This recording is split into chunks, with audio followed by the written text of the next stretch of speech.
आज हमारे साथ मौजूद हैं बात करने के लिए फॉरबिसगंज विधानसभा क्षेत्र से कांग्रेस के द्वारा प्रत्याशी बनाए गए जाकिर अनवर साहब।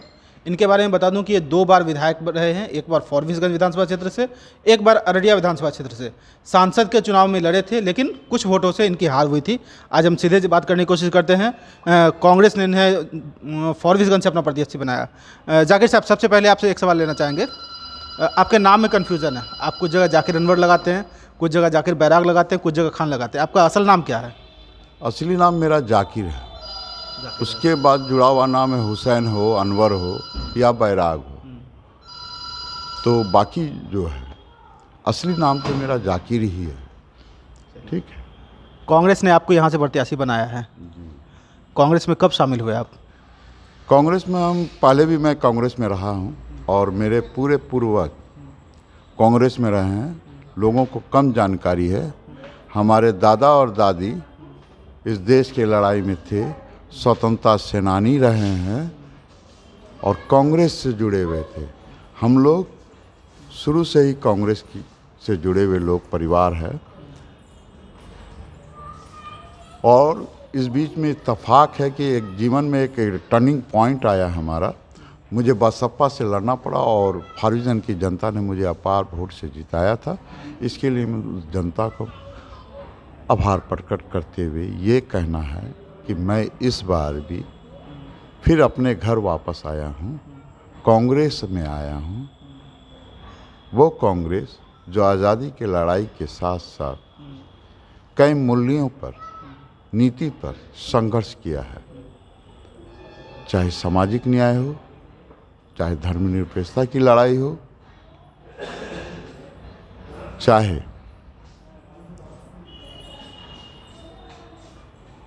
उन्होंने कई कानून बनाया है, जैसे बहुप्रथा को रोकना, छुआछूत को रोकना। ये सारे कानून कांग्रेस के ही राज में हुआ। साथ ही साथ आज के मौजूदा में दौर में भी कांग्रेस हमेशा बड़े शक्ति और ताकत के साथ पूरे देश में हर बुराई के साथ, शोषण के विरुद्ध में, लोगों के जन कल्याण के लिए, लोगों के अधिकारों के लिए हमेशा संघर्ष किया है। आप अररिया से लोजपा से चुनाव लड़े थे और आपकी जीत भी हुई थी, लेकिन बीच में ही आप पार्टी छोड़ दिए थे। आपको स्मरण होना चाहिए, मैं हमेशा सेकुलर मिजाज के लोग रहा हूँ।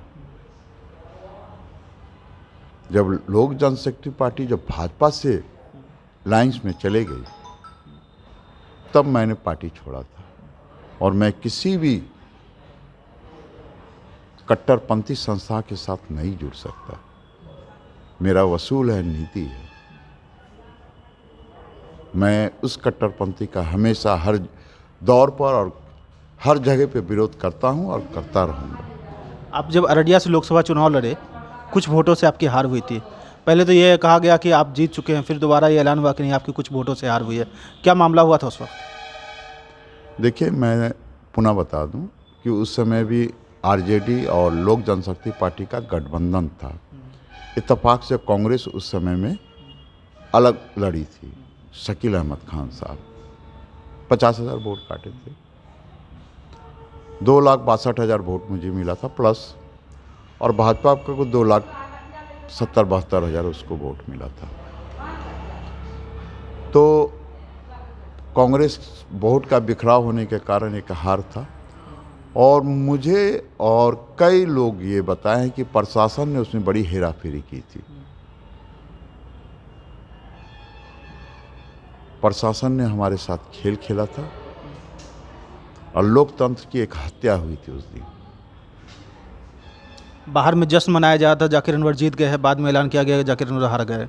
मैंने कहा ना, मेरे साथ प्रशासन का कूड़ मजाक चला और निश्चित रूप से बड़े पैमाने पर धांधली हुआ, दबाने का काम किया। हमारे वोटरों को बूथ तक जाने से रोका गया।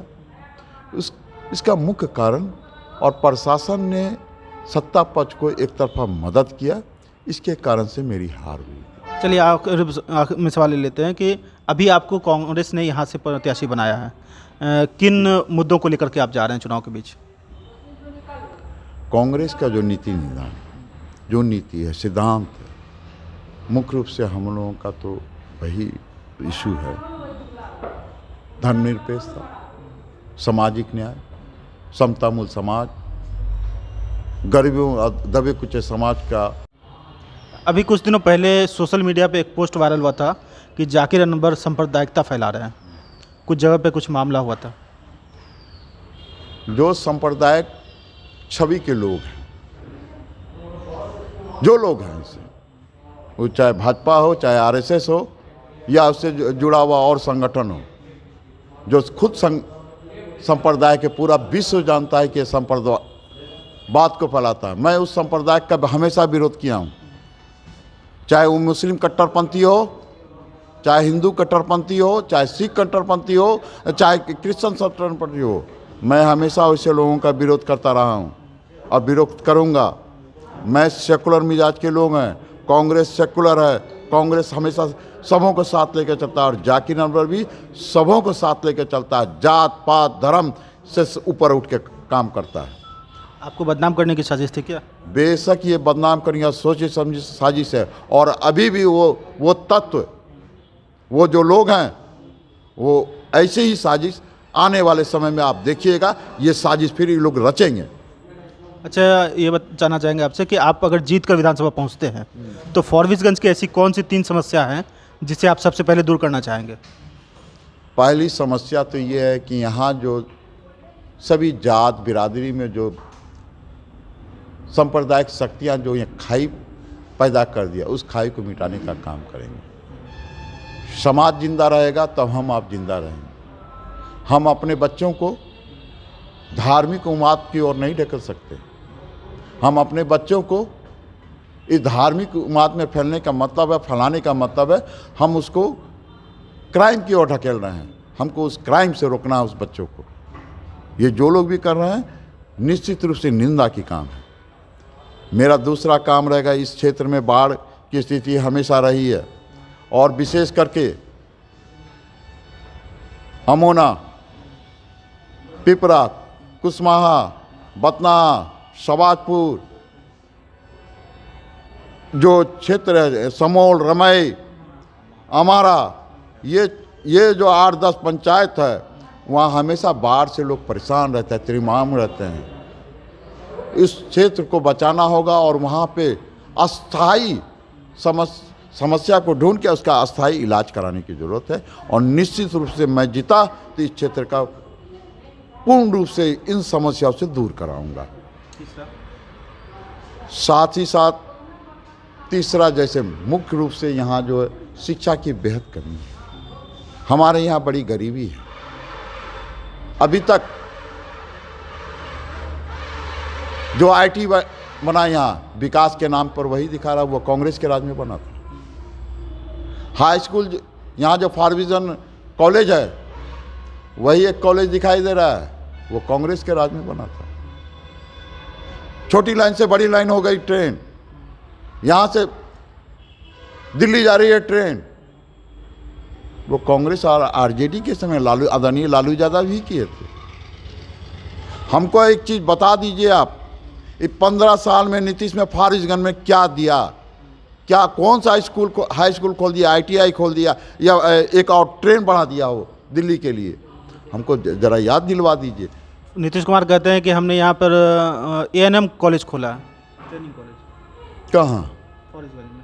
वो पहले से कॉलेज है यहाँ पे, एक कॉलेज यहाँ जो है, और टीचर ट्रेनिंग वाला यहाँ बहुत पहले से भी है जनाब। टीचर ट्रेनिंग की बात करूँ तो टीचर ट्रेनिंग के नाम पे तो सिर्फ लोगों के साथ धोखा हो रहा है। 400 बच्चे का बैच वहाँ होना चाहिए, सिर्फ 50 बच्चे का एडमिशन होता है और उनका ट्रेनिंग किया जाता है। इस पर आज तक यहाँ के जनप्रतिनिधि ने कभी पहल नहीं की कि अगर 400 बच्चे का बैच हो जाता तो हर साल अररिया से 400 बच्चे टीचर ट्रेनिंग करते और उनकी बहाली होती। आप इस पर क्या करेंगे? निश्चित रूप से यहाँ के कोटा बढ़ना चाहिए था, 400 होना चाहिए था। ना जाने क्यों प्रतिनिधि, यहाँ के प्रतिनिधि क्यों उदासीन रह गए, क्योंकि शिक्षा से उन लोगों को कुछ लेना देना नहीं है। आने वाले हमारा जो भविष्य बच्चा है, उस पर ध्यान नहीं दिया जा रहा है। मैं आऊँगा निश्चित रूप से आपके दुआ आशीर्वाद से, जनता के दुआ कैसे, तो पहला काम रहेगा इसके कोटा को बढ़ाना और यहाँ ज़्यादा से ज़्यादा टीचर हो। हमेशा मांग उठती रही है कि जोगबनी फॉरबिसगंज के रास्ते से पटना के लिए सीधे ट्रेन होनी चाहिए। अमरपाली है, कटिहार में रुक जाती है, उसकी मांग उठती रही, इस पर क्या करेंगे आप? बड़ी हल्ला ढोल पिटा गया था पिछले बार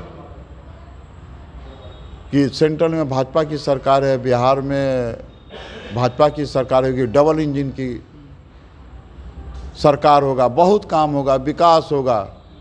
तो सरकार को करना चाहिए, रेल मंत्री भी उन्हीं के पास है। 6 साल हो गए इस गवर्नमेंट को, क्या आज तक एक ट्रेन चली? ये सवाल आपको भाजपा के माननीय नेताओं से बात कीजिए और सवाल पूछिए क्यों नहीं चल पाई।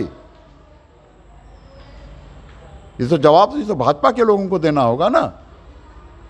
हम इसके लिए संघर्ष कर सकते हैं क्योंकि सेंट्रल में हम लोग नहीं हैं। हम लोग निश्चित रूप से इसके लिए कि यहाँ से और ट्रेन चले हम लोग संघर्ष करेंगे। अभी आप सैलाब की बात कर रहे थे। सैलाब तो शहरी क्षेत्र से बाहर भी आता है और जो मेन मार्केट है फॉरबिसगंज का, हल्की सी बारिश होती है, नाव चलाने की स्थिति उत्पन्न हो जाती है। किसके लिए, किसको जिम्मेदार मानते हैं इसके लिए? प्रशासन को, जनप्रतिनिधि को। ये सीताधार के बगल में हम लोग बैठे हैं जनाब। सीताधार को सुकड़ा के छोटा कर दिया गया। इसका जिम्मेवार कौन लेगा? सारे जमीन को लोग, भूमाफिया लोग कब्जा कर लिए हैं। इसका जवाब किससे मांगा जाए? प्रशासन से कि जनप्रतिनिधि से, या विपक्ष में जो बैठे हैं उससे मांगिएगा आप? जवाब मांगिए उनसे। इस आवाज़ को आपको भी उठाना चाहिए। अगर मैं आया तो निश्चित रूप से ये इलाका जो इसको साफ करवा के यहाँ के जो पानी वानी की जो व्यवस्था है और बाढ़ में जो परेशानी देती है उसका समाधान करेंगे और निश्चित रूप से यहाँ पे पार्क बनाने का काम करेंगे जिससे यहाँ के शहर के लोगों को स्वच्छ वातावरण मिले और लोग दौड़ सके, डायबिटीज से बचेंगे और स्वस्थ दिमाग बनेगा। हमारे प्रधानमंत्री ने कहा था हवाई चप्पल वाले हवाई जहाज़ पर चढ़ेंगे। अररिया के फॉरबिसगंज में 1962 में हवाई जहाज़ आखिरी बार उतरा, उसके बाद आज तक वो हवाई अड्डा पड़ती पड़ा हुआ है। तो ठीक है बोल रहे हैं, चप्पल वाले लोग हवाई जहाज पड़ेंगे। अपने लिए कई सौ करोड़ का हवाई जहाज मंगाए हैं ना, चढ़ रहे हैं ना, चढ़ने दीजिए उनको। फॉरबिसगंज वाले का सपना कब पूरा होगा? हाँ, फॉरबिसगंज वालों का सपना कब पूरा होगा? ये तो मोदी जी को कहना है। जब सवाल वो उठाए हैं, लॉलीपॉप वो खिला रहे हैं, तो जवाब आप मांगना चाहिए। जब आ गया ना, 6 साल हो गया ना आपको, ये जो लॉलीपॉप खिलाए 6 साल से, जवाब उनसे मांगिए ना, तलाशिए उनसे, पूछिए ये चप्पल वाला कब हवाई जहाज में जाएगा? जवाब उनको देना होगा। अब पत्रकार जी को मांगना चाहिए, प्लीज़ गोद में मत बैठिए। हाँ, तेजस्वी सरकार ने, ये तेजस्वी यादव ने कहा है कि अगर हम सरकार में आते हैं तो पहले बार पहली कलम से 10 लाख लोगों को रोज़गार देंगे। कितना संभव है ये दे पाना? सबसे पहले हम तो धन्यवाद देंगे उन बेरोजगार लड़कों के लिए कि आपने कम से कम, तेजस्वी जी ने एक बेरोजगार जो समूह है देश में और बिहार में विशेष रूप से, जो पढ़े होकर दिल्ली पंजाबी वगैरह वगैरह जाता है, उसको बिहार में नौकरी देने के लिए तेजस्वी जी ने आत्मबल दिखाया है, जो साहस किया है बोलने का। उनको आप मौका दीजिए, तब सवाल कीजिए। निश्चित रूप से तेजस्वी जी अगर कहा है और कह रहे हैं वो, तो निश्चित रूप से उस पर पालन करेंगे। आखिर में एक सवाल लेंगे कि आप जब जीत कर सदन पहुंचेंगे, पहला सवाल आपका क्या होगा जो इस क्षेत्र के मुद्दे को आप उठाएंगे? सबसे पहले मैं जनता के लिए सदन में आभार प्रकट करें कि उन्होंने भेजा। साथ ही साथ यहाँ जो मूल समस्या 3 है, शिक्षा, पानी, रोड, सड़क, बिजली, इसके लिए मैं आवाज़ उठाऊंगा। साथ ही साथ यहाँ के अमन चैन के लिए आवाज़ उठाऊंगा। साथ ही साथ लाल फीताशाही अफसरशाही के विरुद्ध में आवाज़ उठाने का काम करेंगे। साथ ही साथ जनता को ये बताने का काम करेंगे कि यह 8 पंचायत में जुलाई से लेकर सितंबर तक 8 बार बाढ़ आया, छोटा बड़ा, और आज तक उस गरीब लोगों का ना तो कोई सरकारी मदद मिला है, ना विधायक जी गए हैं, ना कोई मदद दिला पाए हैं। बोलते हैं जहाज आया, लगता है भग्गू सिंह का जहाज यहाँ चलवाए हैं। वो भग्गू सिंह का नाम सुने थे? कौन है? बड़ा स्टीमर गंगा में चलाते थे, वही वहाँ पे चलवाएंगे। वो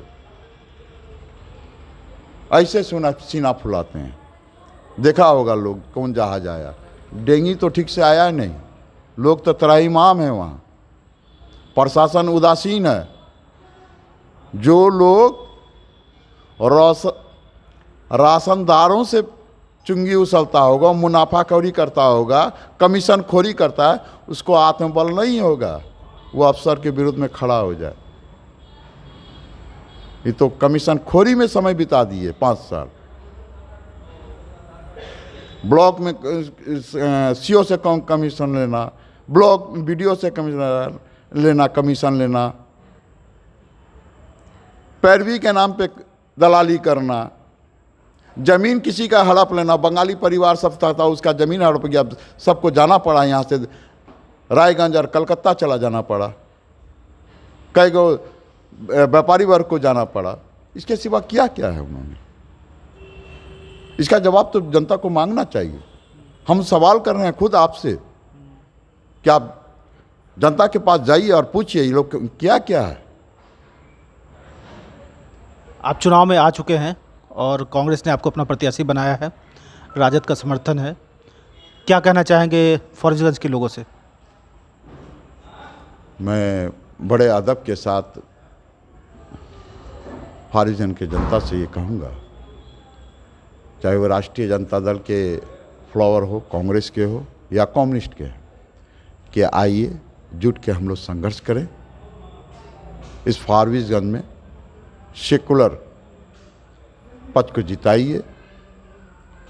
और फॉरबिसगंज की जनता से भी अपील करूंगा कि आप अपना स्नेह प्रेम आशीर्वाद कांग्रेस के प्रत्याशी हाथ छाप को मदद कीजिए। मैं जाकिर अनवर आपसे वादा करता है कि आपका मान सम्मान प्रतिष्ठा में कभी कमी नहीं आने देगा। आपके संघर्ष, आपके सुख दुख में भाई जैसा कंधे से कंधे मिलाकर चलने का काम करेगा।